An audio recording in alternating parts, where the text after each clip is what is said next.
Hello and welcome to World Today, your weekly dose of top international stories. Now, history was scripted this week when Rishi Sunak became the first man of colour to hold the position of Prime Minister of England. For India, from being colonised by the British Empire to seeing a man of Indian descent and a practicing Hindu rise to the premiership of the predominantly white Christian UK, indeed has great symbolic value. But how will he fare for India? The party is over. Time to pick up the remnants of a battered economy and start rebuilding. Sunak has his task cut out for him. The big question is, will he be hailed a hero or become the fall guy? There's something very striking about a person of identifiably Indian origin becoming Britain's Prime Minister. There were celebrations in India and across the world that the raised glass ceiling had been broken. But for Rishi Sunak, it's going to be a rough ride ahead, with Britain now gasping for economic recovery. And I know that brighter days lie ahead. Thank you. I want to pay tribute to my predecessor, Liz Truss. She was not wrong to want to improve growth in this country, but some mistakes were made. And I have been elected as leader of my party and your Prime Minister, in part, to fix them. Rishi Sunak appointed his new cabinet hours after officially taking over as Prime Minister. He kept a number of ministers in the same posts that they were in before, including Chancellor Jeremy Hunt, Foreign Secretary James Cleverly, and Defence Secretary Ben Wallace.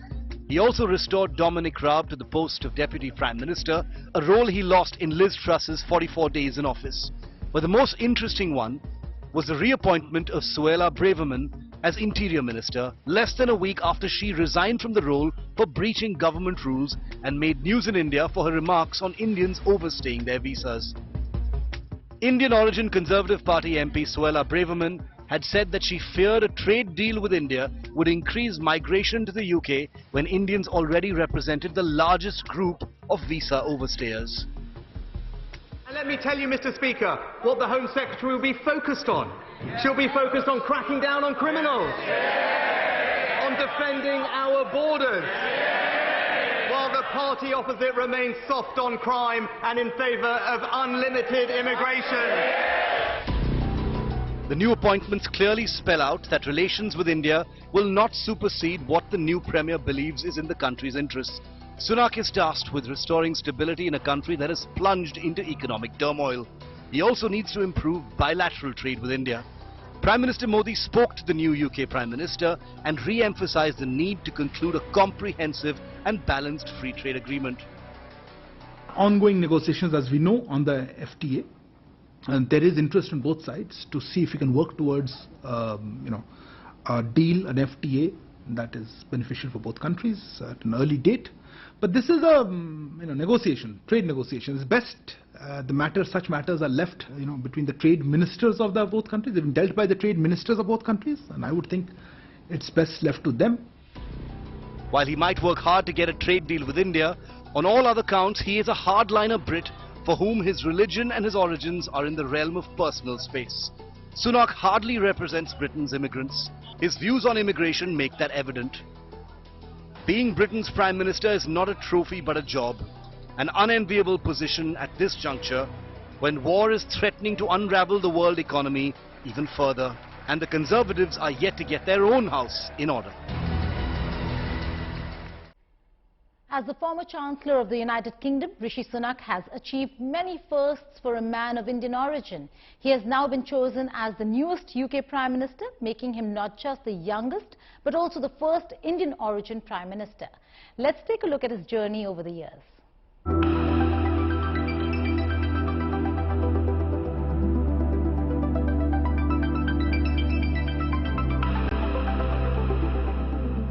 An Oxford University and Stanford graduate, Rishi was born in UK's Southampton area to an Indian family.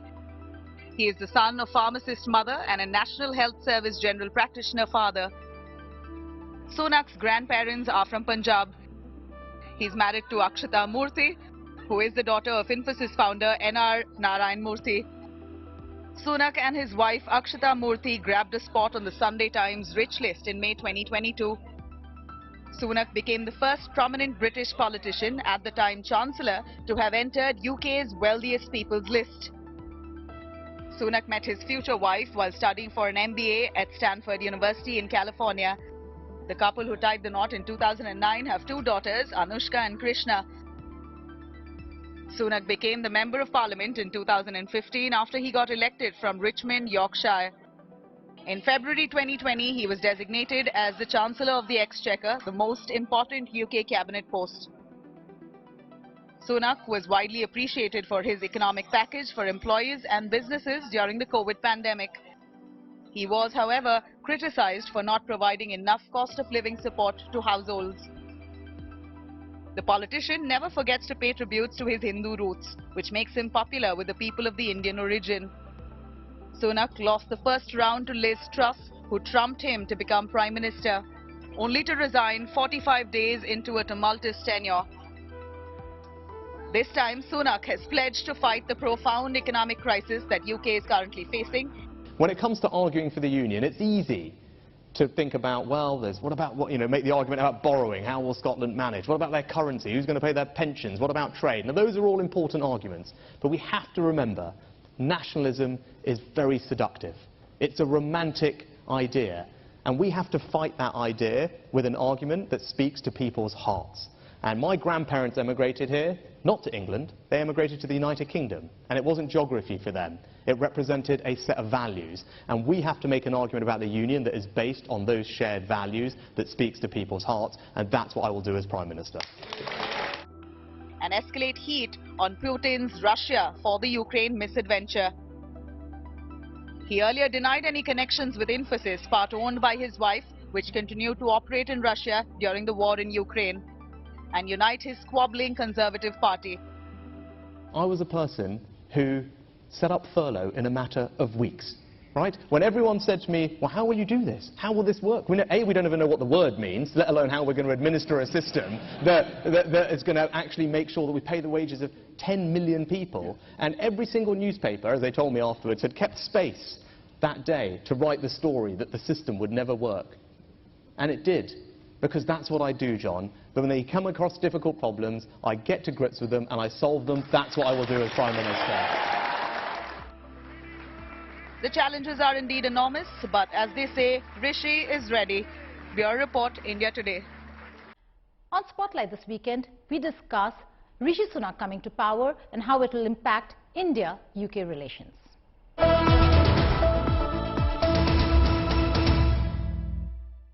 On Spotlight this weekend, I'm being joined by Nicholas Nugent, who is a senior journalist and former BBC editor. He'll be talking about Rishi Sunak as Prime Minister and the impact it could have on India-UK relations. Nick, many thanks for joining us here on World Today. Now, history has been scripted, but I have to ask you this. Was UK ready for a man of colour, or are we seeing him at the top post only because it was an internal party process? Well, I would think the early evidence is yes, they are ready for a man of colour. I know it seems strange, but if we look back, firstly, Boris Johnson's cabinet, formed 3 years ago, was full of people of colour, male and female, and I think that was quite a breakthrough. But if we're looking at Rishi Sunak, I mean, some people asked me before he was chosen whether he had any chance or whether we still have a little bit of inbuilt racism that would block him. To which I said, well, don't forget that he was elected by the citizens of a very conservative part of the country, North Yorkshire, as their Member of Parliament in 2015 for the first time. And he returned with a very large majority, 27,000 majority, which in British terms is very significant. So I think that was in a way, the milestone, that we have no problem electing men and women of colour to our parliament. That's been the case for some years. But yes, of course, we've gone a stage further now, and we've elected a man of colour to the top job. Great, as far as I'm concerned. I don't want to hear this racism accusation anymore. Let's discuss policies of Rishi Sunak's government. As the Finance Secretary, his policies on immigration or on crime for that matter, in a certain way would have been called hawkish. Further, he has also reappointed Suella Braverman, whose statements on Indians overstaying their visas, immigration and the FTA did not really go down well with New Delhi. How do you then see his government really handle ties with India? Well, you're absolutely right here, and I can't. We're all wondering that, to be honest with you. He was elected, and clearly his top priority is to sort out the economy, and that's what all the focus has been on so far. But in the last 24 hours, especially, or perhaps a bit more, since he reappointed Suella Braverman, as you pointed out, the whole immigration debate has come centre stage. He is known to be somebody who wants to limit overall migration to Britain, perhaps to 100,000 a year, something like that, which is slightly confusing the issue because immigration is about more than migration. I mean, it's about people coming on short-term visas as well, both for study and for business. So we're not quite sure how to rationalise what you might call Suella Braverman's rather tough, rather hard-line approach to all immigration, with certainly Rishi's heritage, that's one thing, and his, I mean, what we do learn is that he's very keen on attracting well-qualified immigrants, people especially who can star in the field of science and technology. And of course, we know that there are pretty bright minds in India. So he has to find a way to progress this. Now, as you know, Boris Johnson had promised to conclude a free trade agreement with India by Diwali. And as we now know, Boris Johnson was well out of the scene before Diwali, and so indeed was Liz Truss. So we're really looking to see how they can rationalise the strong desire to sign a free trade agreement with India with the whole migration issue and perhaps India's demands that we should relax the work provisions on those who come to study in Britain. I don't know where it's going, but you're quite right to point out that the Home Secretary tends to be rather even more hawkish on that line than we believe the Prime Minister is. So they have to sort it out between themselves. So you mentioned the FTA, Nick. Now, the larger question over here is not just about the nitty-gritty and the irritants in the trade ties between India and the United Kingdom. It is also to do with political will. Do you really see both sides have the political will to really take the FTA forward despite and in spite of the irritants that could be a stumbling block? Well, 2 points. Firstly, it's by no means top of the agenda because he has a lot of what we would consider to be more important things on his in his in-tray, especially to do with our economy, our taxation, our spending and such forth. A lot of economic issues that relate to Britain specifically. But as for further ahead, whether both sides have the political will, I can only speak for Britain, I can't speak for India, but I do believe it is a very high priority for post-Brexit Britain to sign trade agreements. And India is and always has been a very significant trading partner. So I would suspect that in terms of our international relations, it is high on the agenda, but it is something that we will expect to move on before long. I do believe that whether under an Indian Prime Minister or any Prime Minister, trade relations with India and a free trade agreement are a high priority. Speaking of priorities, now on foreign policy, Liz Truss mentioned it while she was leaving 10 Downing Street, and Rishi Sunak mentioned it after he went and met the King, which is the Russia-Ukraine war. Now, that Ukraine is going to be important for the United Kingdom and Britain is going to stand by Ukraine. We do know that there are differences between the UK, the West and how India really views the Russia-Ukraine war. Would that be an area of concern for the Sunak administration? I don't think so. I don't think so. I don't think different approaches on Ukraine is an obstacle to Anglo-Indian relations. After all, Anglo-Indian relations go back a lot further than Ukraine and such forth. We've been, countries have been intertwined for centuries, as you well know. And certainly in the 75 years of India's independence, there's always been a good relationship between Britain and India. I like to think that our government understands India's reasons for being hesitant or for not joining the Ukraine camp, it's very evident why. But I don't think that itself is an obstacle. I think the much greater obstacle, as we've already alluded to, is the issue of immigration, particularly, I should say, what Suella Braverman talked about, the non-returns, the Indians who apparently don't leave Britain after they've finished their studies and their visas. That, as far as I can tell, is the main issue at the moment. So if that can be resolved, then I don't think there's any other substantial issue in the way. Britain wants a trade agreement with India. There's no question about that. Finally, before I let you go, Nick, the important question politically on the domestic front is that there are many challenges ahead for Sunak. Could he really be the hero when it comes to bringing back an order in the economy? Or could he really be the fall guy where after a year or so we'll see a coup or we'll see him dislodged so that there is another leader, Boris Johnson many would say, to really lead the party into general elections? Could that really happen? Well, you're asking absolutely the question that is on all our minds at the moment. I would say the my initial response to that is very positive. Very good signs that the value of the pound has sharpened, has increased. The value of government borrowing has decreased. Very, very good sign, because he was generally considered, Rishi Sunak was generally considered to have been a very good Minister of Finance or Chancellor of the Exchequer. So he has a good reputation in that regard. He will be working hard, as you probably know, we're all awaiting a budget to put right the damage done to Liz Truss's so-called mini-budget.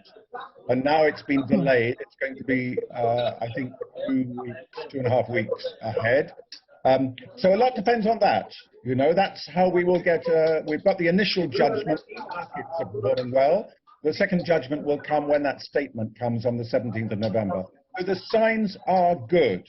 And if you want me to make a prediction, it is that Rishi Sunak will last the 2 years until we have to have another election by law. What's much more questionable is whether he will bring the Conservative Party up enough to win that election. He will lead the party into that election. Whether he will win it is rather more questionable. But at the moment, I think I would predict he has a good 2 years leadership ahead of him in the post. Now, people here in the Indian subcontinent are wondering what is happening in Kenya.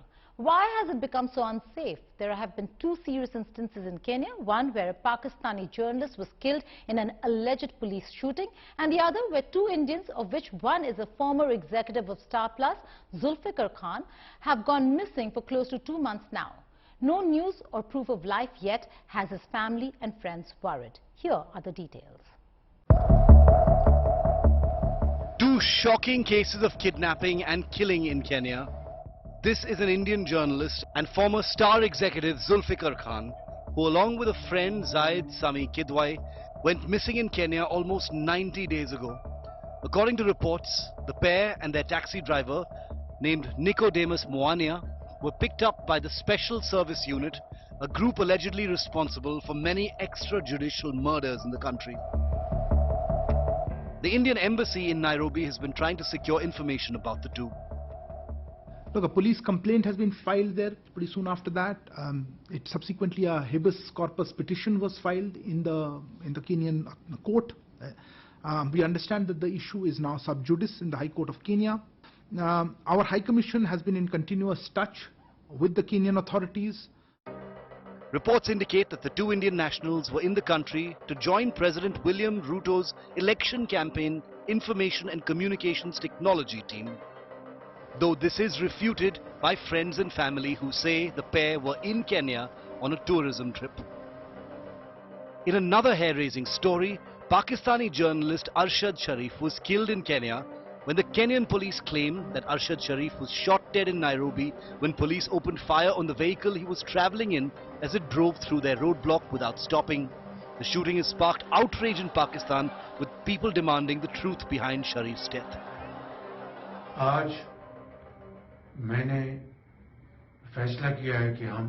Today, I have decided that we will form a high-level judicial commission to investigate the matter and will put in a request for an Islamabad High Court judge for this.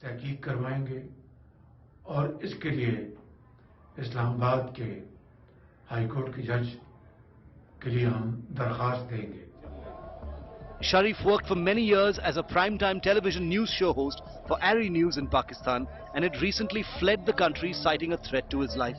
After toppling of the Imran Khan government, Arshad Sharif became a staunch critic of the military, which has ruled the country for more than half of its 75 years as an independent nation. And here are some other stories from across the world in World at a Glance.